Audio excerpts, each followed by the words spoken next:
Muito bom dia a todos vocês que estão aqui presencialmente, estão nos vendo pelo YouTube. É uma alegria de poder estar mais uma vez compartilhando essa palavra aqui. Eu queria fazer um desafio para vocês. Essa semana Deus falou muito comigo sobre o tema que eu vou pregar hoje, é fé e obras. O título é esse, fé e obras. E talvez pelo fato eu vou fazer uma pequena propaganda aqui, pelo fato de eu estar dando um estudo no ensino Manaim, que é toda segunda-feira às 20h, sobre escatologia. Escatologia é o estudo dos últimos tempos, o fim dos tempos. E não somente presencialmente, mas algumas pessoas mandaram perguntas que falam sobre a fé, que falam sobre a salvação, que falam sobre o final dos tempos. Nós estamos vivendo no final dos tempos. Nós fomos...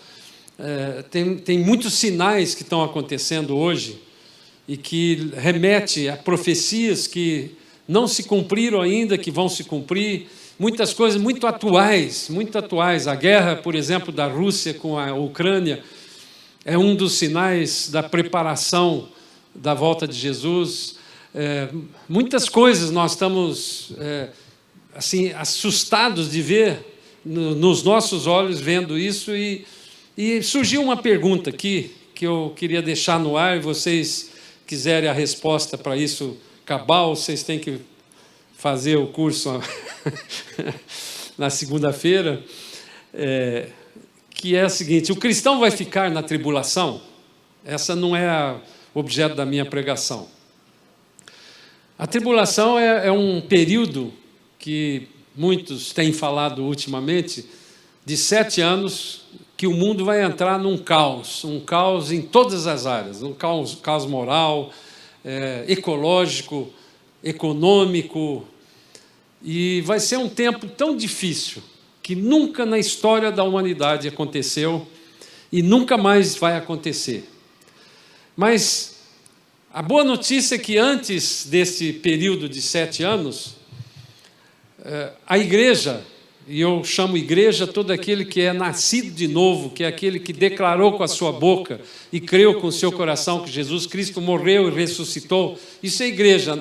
A instituição como igreja, a igreja institucional, ela afasta o homem de Deus. A história, eu ouso dizer isso, a história tem dito isso, a história tem mostrado isso. A igreja, como religião, ela traz a humanidade do que tem de pior na organização das coisas. Então, o que faz com que eu e você possamos estar credenciados a ser arrebatado antes dessa tribulação é você declarar com a sua boca e crer com o seu coração que Jesus Cristo nasceu e morreu por você e por mim. Eu, então, dentro dessa pergunta, eu quero falar um pouco sobre a fé. A fé, irmãos, essa fé que eu digo não é a fé de você entrar num avião crendo que ele não vai cair, né? Embora tenha alguns que tenham medo disso. Eu já dei uma dica aqui uma vez, que eu andava muito de avião, e a primeira vez, naturalmente, eu fiquei com medo, e eu comecei a pensar o seguinte: se eu estiver num balanço, né, quando o avião balançava muito, eu dormia. Eu consegui fazer com que a minha mente entendesse que na hora que estava balançando o mundo era para eu dormir. E não é essa fé que eu estou falando, eu estou falando daquela fé para a salvação em Cristo Jesus. Estou falando daquela fé que você precisa, e se você está aqui hoje, é porque você crê nesse Deus que nós servimos. Se você está aqui hoje é porque você talvez precise tenha uma necessidade de alguma coisa que Deus pode fazer que você não conseguiu fazer. Se você está aqui hoje porque talvez você tenha uma enfermidade que os médicos já deram um decreto que você não tem cura. Se você está aqui hoje porque talvez você esteja com um problema de relacionamento tão grave que você não sabe como resolver isso, porque parece impossível aos seus olhos. Eu estou falando dessa fé que é agir no sobrenatural. Irmãos, esse é um grande dilema que eu tenho como cristão, que eu tenho experimentado, é andar no sobrenatural. A nossa vida, a nossa carne, a Bíblia chama de carne isso, é andar na razão, no intelecto. E isso me deixa muito confortável. Como engenheiro, eu fui educado para raciocinar na razão, e as coisas que eu tenho visto ao longo da minha vida de crente, elas não são do natural, elas são do sobrenatural. Então esse é o grande dilema do cristão, e eu estou falando aqui com a maioria aqui que é cristã. Talvez todos vocês estejam perguntando, mas o que eu tenho a ver com isso?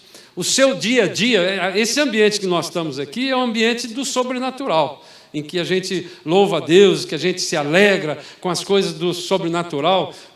Esses músicos maravilhosos aqui, cantando esse hino, você quando louva, esse hino, esse último aqui que a gente está pedindo para o Espírito Santo vir aqui agora, ele está aqui agora, o Espírito Santo habita dentro de mim e de você, ele está disponível para exercício desse mundo sobrenatural. Mas quando você faz uma pergunta como essa, o cristão vai ficar na tribulação? No fundo, você está perguntando, o cristão, ele nas coisas que ele faz com esta natureza, ele tem contentamento no pecado? Ele tem contentamento de ficar aqui fazendo alguma coisa que não esteja de acordo com a palavra do Senhor? Ele não obedece, muitas vezes, à vontade do Senhor, e ele tem consequências sobre isso? Eu escolhi aqui um trecho da Bíblia para ler com vocês, lá no livro de Tiago, no capítulo 2, versículo 14, que é um livro que ficou muito controvertido, particularmente para Lutero. Lutero, em 1517, no dia 31 de outubro, ele fixou 95 teses nas portas da Igreja Católica de Wittenberg, onde ele morava. E a gente precisa entender que o Lutero, que trouxe a reforma protestante, ele era um padre que estava olhando naquele momento histórico, um momento terrível da igreja de modo geral. Eu não quero classificar a Igreja Católica porque a Igreja Católica era a igreja única naquele momento, mas eu estou falando da igreja como instituição, e isso vale para os evangélicos, vale para todas as igrejas denominacionais. Mas quando Tiago descobriu, lendo lá o livro de Romanos, que a fé, quando Lutero, o meu ponto aqui me corrigiu. Obrigado. Quando Lutero descobriu isso, que a fé era pela graça de Jesus. A graça de Jesus, o amor de Deus foi tão grande que quando Jesus chegou e falou assim lá na cruz, morrendo na cruz, falou: está consumado. Hoje, no culto da manhã, aqui às 8h30, o pastor Paulo pregou essa palavra, e vale a pena você procurar no YouTube. Está consumado. Quando Jesus falou isso, acabou, resolveu, está tudo resolvido. Eu fiz no meu e no seu lugar.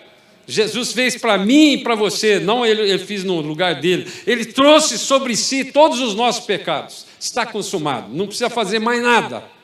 Então, quando Lutero descobriu isso, que a salvação era pela graça de Jesus, mas apenas tinha que ter fé de que ele morreu e ressuscitou por mim e por você, estava salvo. Paulo fala lá no livro de Romanos, capítulo 10, versículo 9, se com a boca confessar e crer com o coração, será salvo. Basta isso, irmãos. Mas não precisa fazer nada? Não precisa fazer nada. Mas o desenvolvimento da fé, a partir do momento que você declara isso, que o Espírito Santo de Deus entra dentro de você, o desenvolvimento da fé depende de um trabalho seu.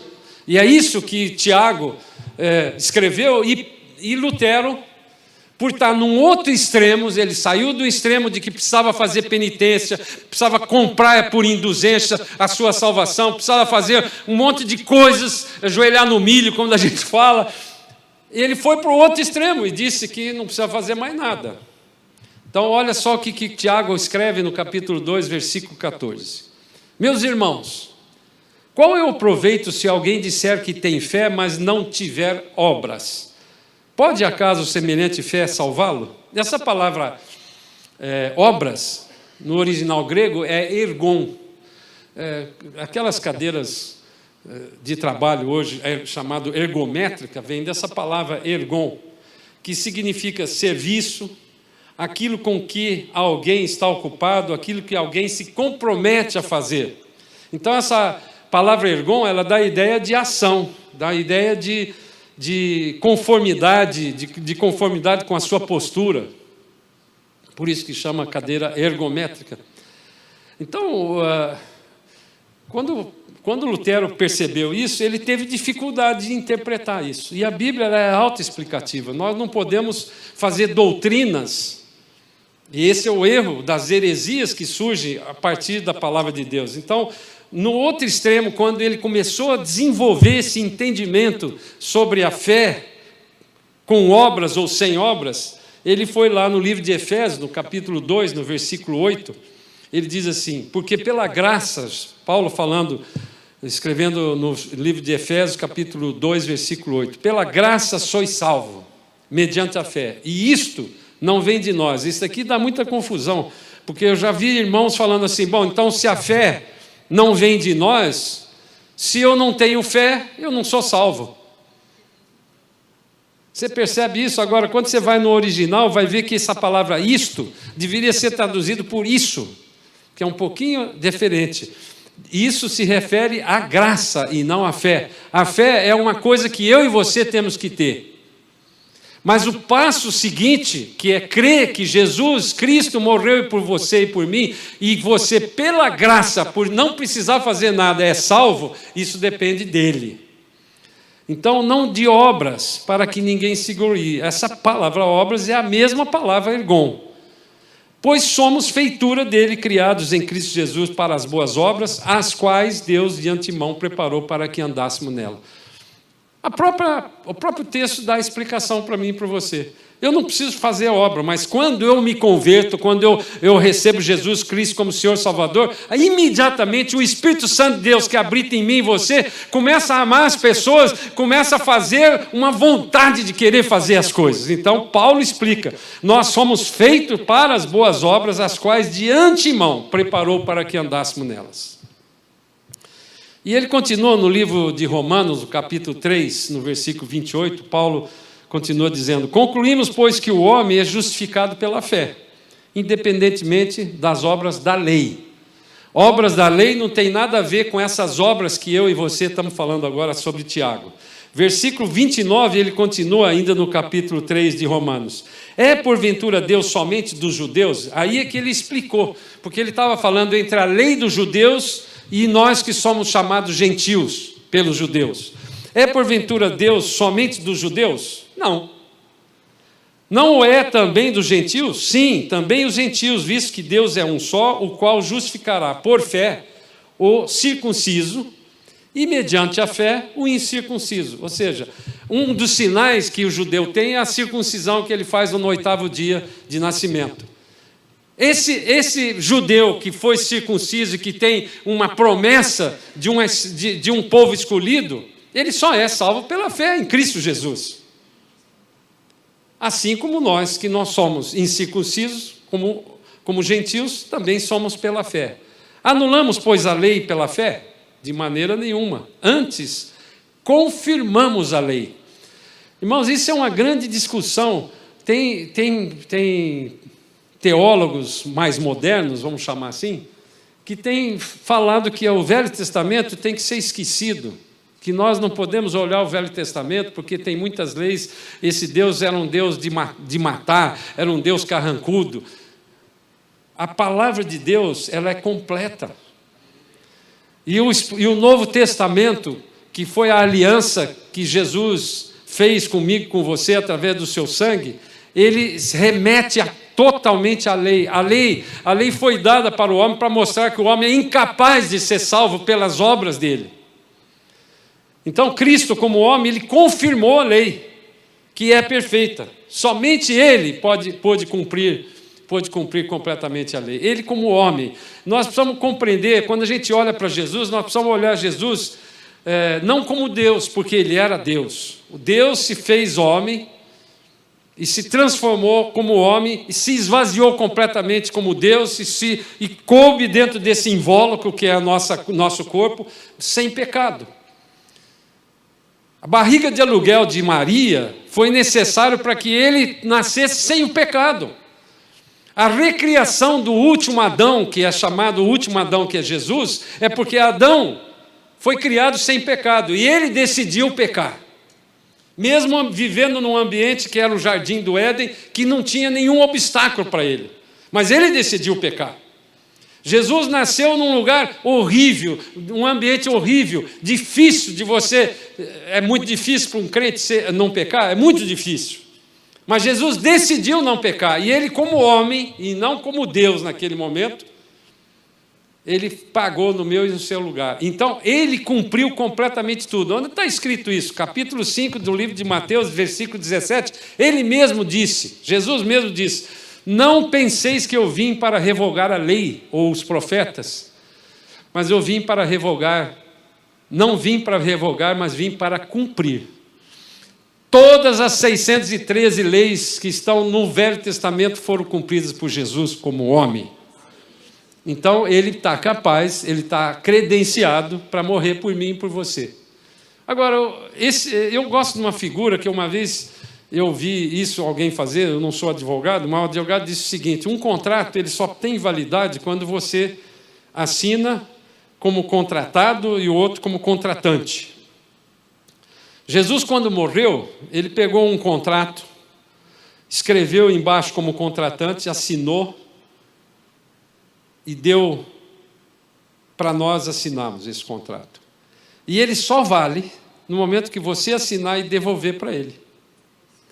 Então, Jesus cumpriu completamente tudo aquilo que eu tinha de dívida. A palavra de Deus, lá no livro de Colossenses, no capítulo 2 e 3, diz que ele cravou na cruz todas as nossas dívidas. Então, se tem uma nota promissória cravada na cruz, é aquela original, e os Satanás não podem mostrar uma nota promissória para você, porque ela é um xerox daquilo que já está cravado lá. Nós podemos dizer, portanto, por essas passagens todas que nós lemos aqui, que a nossa fé em ação, a fé com obras, ela vai produzir uma revelação de Jesus Cristo. Onde é que eu posso achar isso? 1 Pedro, no capítulo 1, versículo 5, diz assim: que sois guardados pelo poder de Deus mediante a fé para a salvação preparada para revelar-se no último tempo.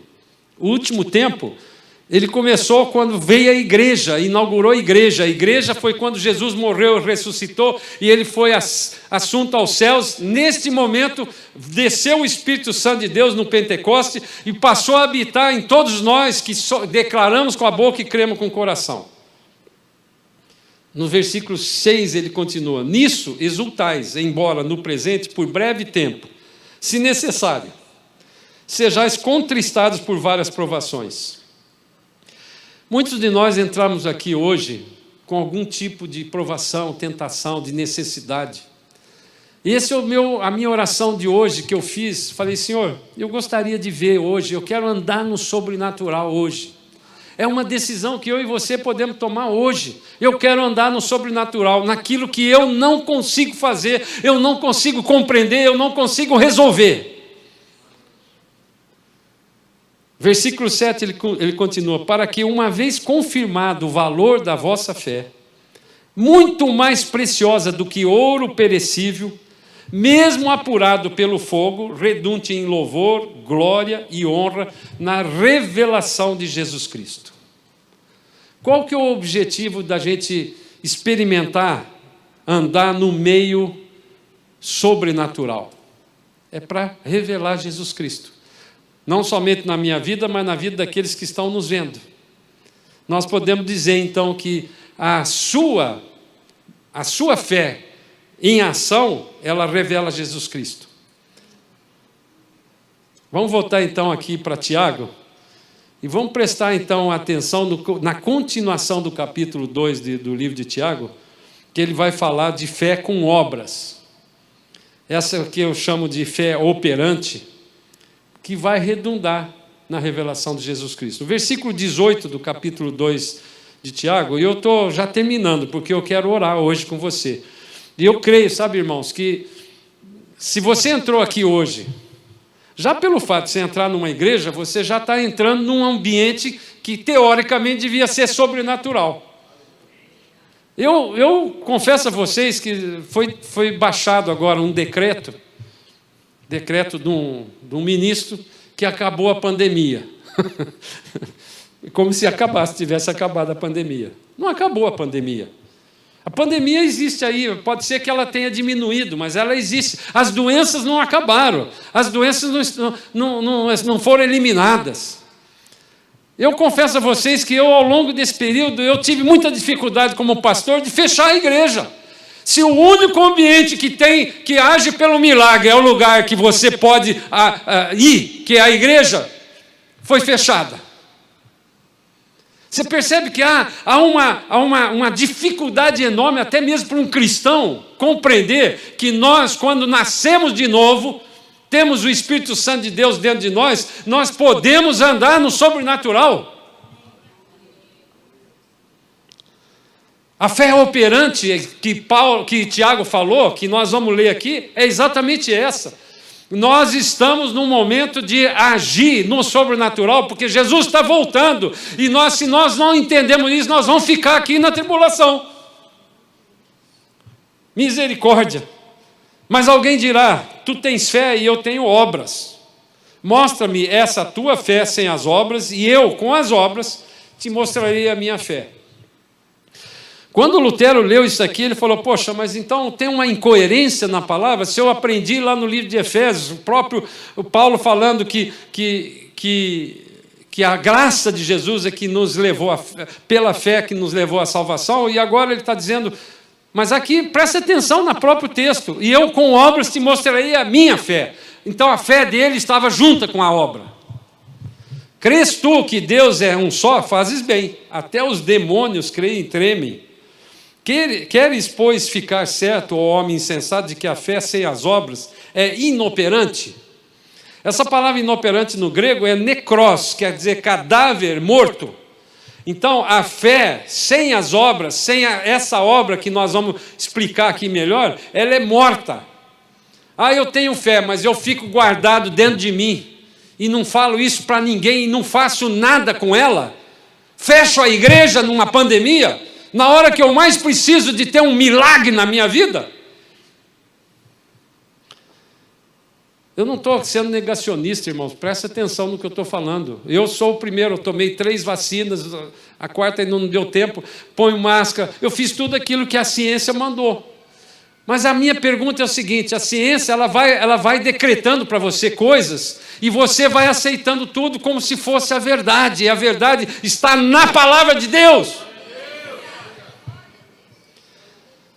Vês como a fé operava, essa palavra operava juntamente com as suas obras, ela usa a palavra sinergia, sunergel. Sinergia é juntar uma coisa com a outra e operar juntamente com as suas obras. Essa fé opera, age em sinergia com a ação. Com efeito, pelas obras que a fé se consumou. A palavra mesmo que Jesus falou, está consumado. Ou seja, se tornou perfeita. Tudo que Jesus fez acabou. Não tem mais nada que eu e você possamos fazer para resolver o problema da nossa fé para a salvação. E se cumpriu a Escritura, a qual diz, ora, Abraão creu em Deus, e isso lhe foi imputado para a justiça, e foi chamado amigo de Deus. Ele usou o exemplo, tanto de Abraão, se você continuar lendo depois, ele usou o exemplo de Raabe, uma prostituta, uma mulher que foi lá e ela creu na palavra que se ela amarrasse uma fita vermelha na janela, quando foi destruída a cidade lá de Jericó, ela pela fé, ela cria que Deus ia salvá-la, apesar dela ser uma prostituta, ela botou dentro da casa dela toda a família dela e todo mundo foi salvo. Então, o que eu estou clamando aqui, que eu estou pedindo para Deus e que estou pedindo que eu e você façamos aqui hoje, é que a gente experimente, talvez a primeira vez na sua vida, andar num mundo sobrenatural como nós vamos fazer hoje. Quando Jesus pregou, e agora eu vou usar o exemplo de Jesus como homem, mais uma vez. Quando ele andou sobre as águas, ele estava andando em qual desses ambientes? Ou usando uma terminologia de TI, em qual plataforma que ele estava andando? Ele estava andando na plataforma das leis físicas, da lei da gravidade, da lei que mostra que um líquido como a água é fluido e, portanto, eu não posso me sustentar nele. Quando ele andou sobre as águas firmemente, e ele, para exemplo meu e seu, ele chamou Pedro. Pedro, vem. Pedro, dos 12 apóstolos, os outros 11 ficaram lá olhando. Eu vou pagar para ver. Muitos cristãos hoje estão pagando para ver porque tem medo de pagar um mico. Mas Pedro experimentou aquilo que Jesus, como homem, mandou ele andar. Anda sobre as águas. E alguém pode falar assim, mas ele depois afundou. É claro. Porque a nossa humanidade, quando olha as coisas que são sobrenaturais ao nosso derredor, nos remete àquilo que eu e você temos na nossa mente. Pedro andou nas águas, a Bíblia não diz quantos passos ele deu, mas só o fato dele dar 3 passos em cima da água que estava revolta, já foi uma experiência que nenhum daqueles 11 experimentou, e nenhum de nós até hoje experimentou. Então, quando Jesus andou, ele estava andando na plataforma sobrenatural. Quando Jesus botava a mão nos enfermos e eles eram curados, ele estava andando na sobrenatural. Quando ele falou para Lázaro no 4º dia, depois que ele estava morto há 4 dias, Lázaro, sai! Ele experimentou uma coisa, ele recriou Lázaro naquela palavra, sai daí, Lázaro! Outros milagres, a Bíblia, o próprio livro de João fala que ele fez tantos milagres que não caberiam no mundo de tantas coisas. E todos os dias que Jesus esteve com eles, ele fez milagre, todos os dias. Ele andou em todo o tempo andando no sobrenatural. E ele deixou isso disponível para mim e para você. Então por que eu e você não andamos isso hoje? Porque nós somos todo o tempo sendo treinados para você não raciocinar no sobrenatural. É natural isso. Eu não estou criticando nem a mim, nem a você. Depois que veio o Espírito Santo sobre os apóstolos, sobre os discípulos, sobre aquelas 120 pessoas que estavam ali, quando desceu o Pentecoste, todos eles receberam o Espírito Santo e a partir dali inaugurou a igreja. Pedro e João foram lá para o templo orar e encontraram aquele mesmo homem aleijado há 40 anos, sentado nas escadas ali da entrada do templo, e ele pedindo esmola. E Pedro falou assim, eu não tenho dinheiro, mas o que eu tenho, eu te dou. Levanta e anda. Irmãos, foi um milagre. Um milagre que eles não tinham experimentado ainda com eles. Tinham visto Jesus, mas pela primeira vez eles começaram a ver que eles poderiam fazer a mesma coisa. Eles curaram aquele homem coxo. E aquele homem coxo fez uma revolução ali. Eles revelaram Jesus para aquelas pessoas de uma forma tremenda. Eles chegavam para ele e falavam, os fariseus chegavam, os religiosos, aqueles que afastavam o homem de Deus, chegaram para ele, como é que você está assim? Foram falar com os pais. E os pais com medo falaram assim, olha, ele é maior, ele já tem 40 anos, vai lá e pergunta para ele. Perguntaram para ele e ele falou assim, eu não sei o que aconteceu, mas eu nunca andei. Agora eu ando, ele aprendeu a ler na hora, a andar na hora.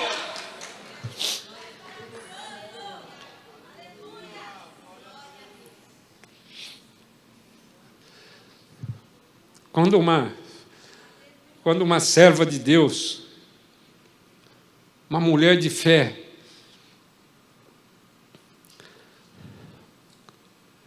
olhou para mim e falou para minha mulher e para mim,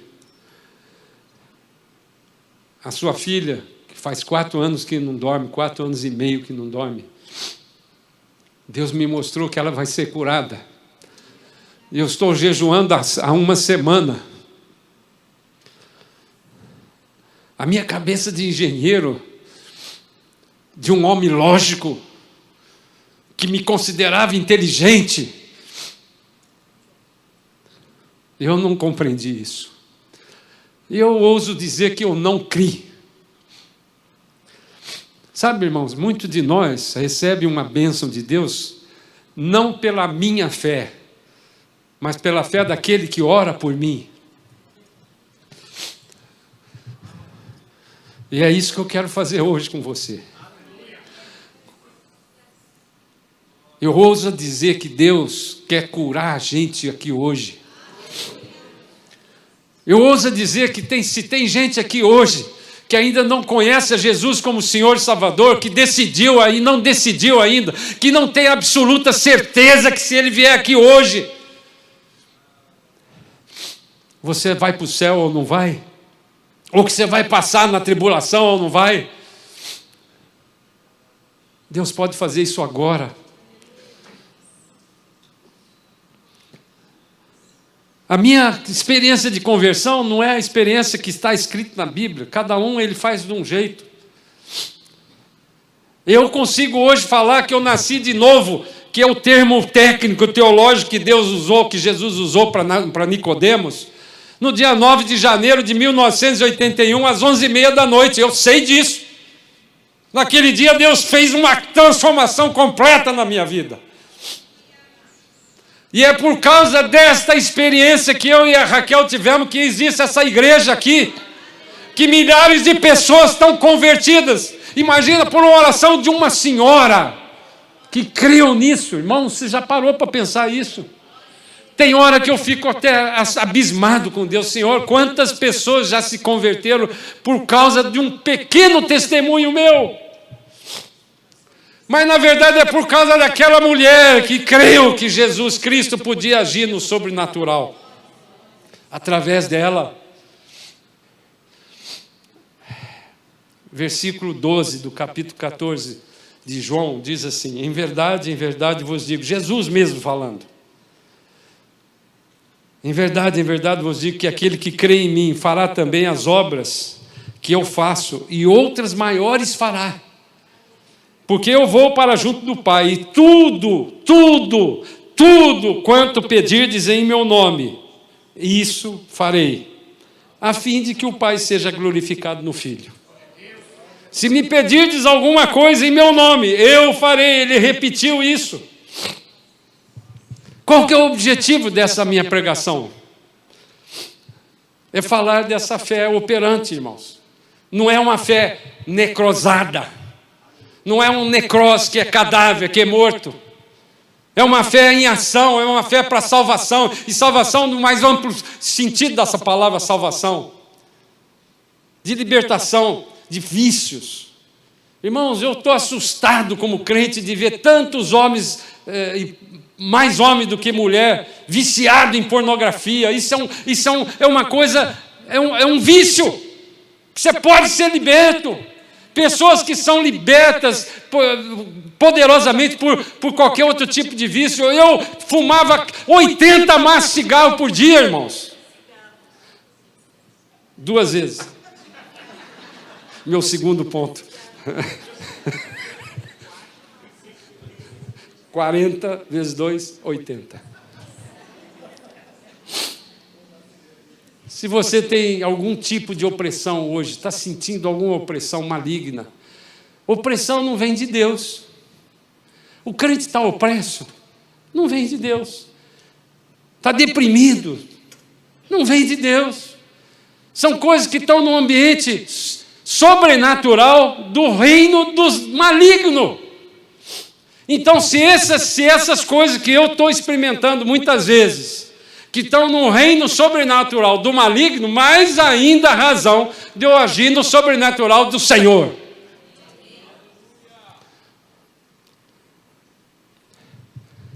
Eu estou ousando clamar para que aqueles... Eu vou pedir, se der ainda para os músicos, não sei se eles já foram embora, mas eu vou pedir para o Marcelo foi embora também. É que os coitados chegam aqui, senão eu mesmo vou sentar no piano de cauda ali, não dá, né? Mas, irmãos, eu quero ousar hoje, orar com você. Se você tem alguma dessas coisas, você está precisando de algum tipo de libertação no aspecto de salvação. Eu estou precisando ser salvo de uma dívida que sobrenaturalmente será paga. Se eu preciso ter certeza da minha salvação, se eu preciso ter certeza de que aquele decreto que aquele médico falou para minha sobre a minha filha, ela não vai ser curada, ela vai morrer. Ela vai morrer porque ninguém pode ficar sem dormir. Com 10 a 12 anos ela vai ter um derrame cerebral ou um derrame renal. E aquele decreto ficou martelando na minha cabeça, porque eu sabia que a razão dela ter tido esse trauma era minha, numa briga que eu tive com meu sogro na frente da minha mulher. Eu estava com aquele complexo de culpa durante todo o tempo, sabendo que um dia eu ia enterrar uma criança por minha causa. Irmãos, Deus me libertou. É isso que eu quero ousar fazer, porque eu estou com fé para orar por você aqui hoje e ele fazer aquilo que você e eu precisamos. Venha aqui à frente agora, eu quero orar por você, seja qualquer coisa que você precisar.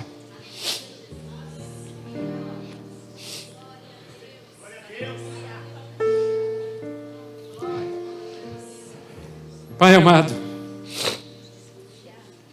nós estamos aqui na sua presença, Pai. Eu creio, Pai, eu creio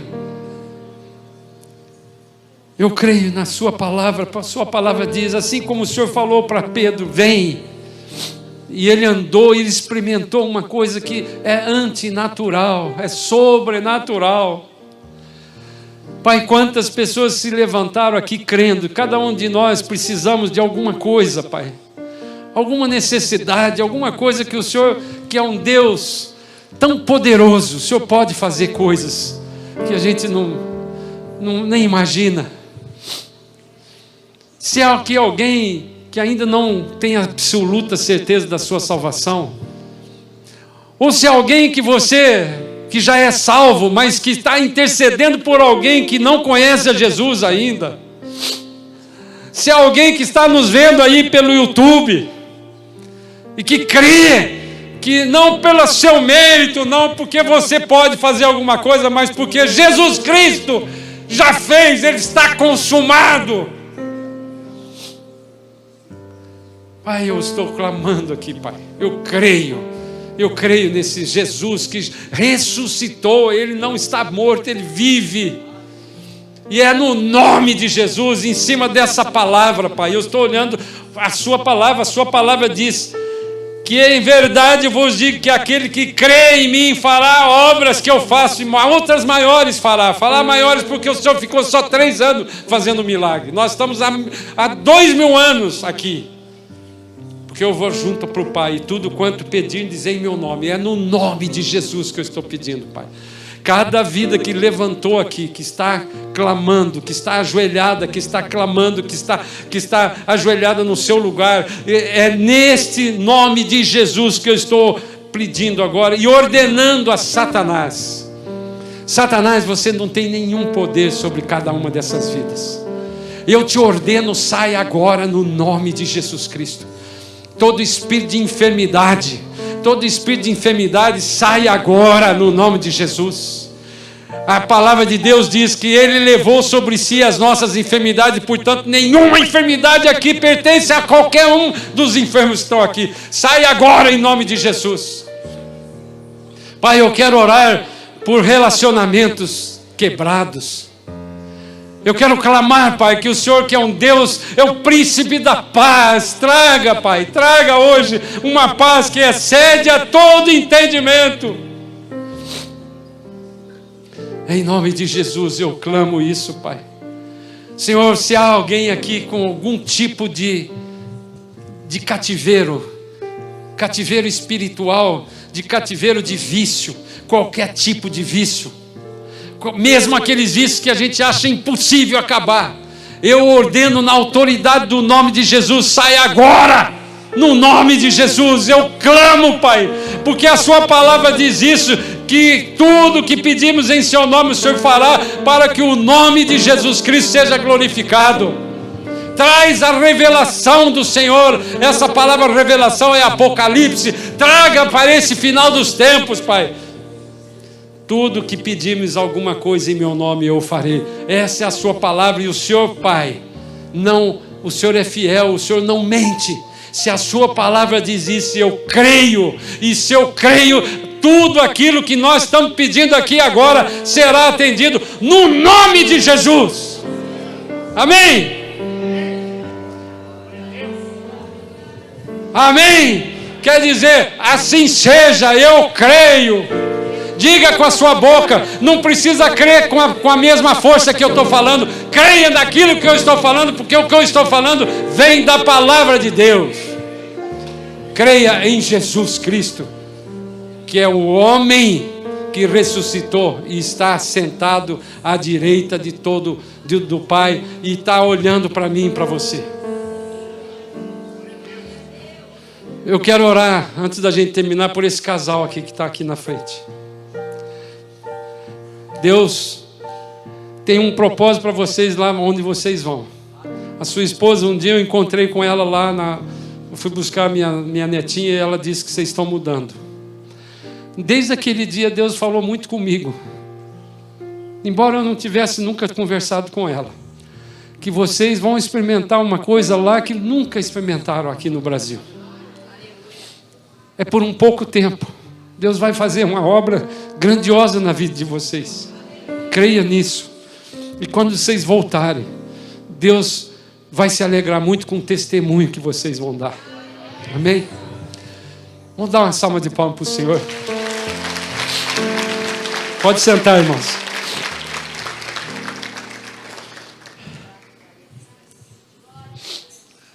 Antes de eu terminar dando a bênção para vocês, a Raquel está pedindo que aqueles que quiserem ser voluntários nesse dia 17, que é uma terça-feira, vai ter que chegar aqui por volta das 6 horas da tarde, porque vão ser muitas atividades para poder, no dia da conferência do pastor Luciano Subirá, vai ser uma grande bênção, irmãos.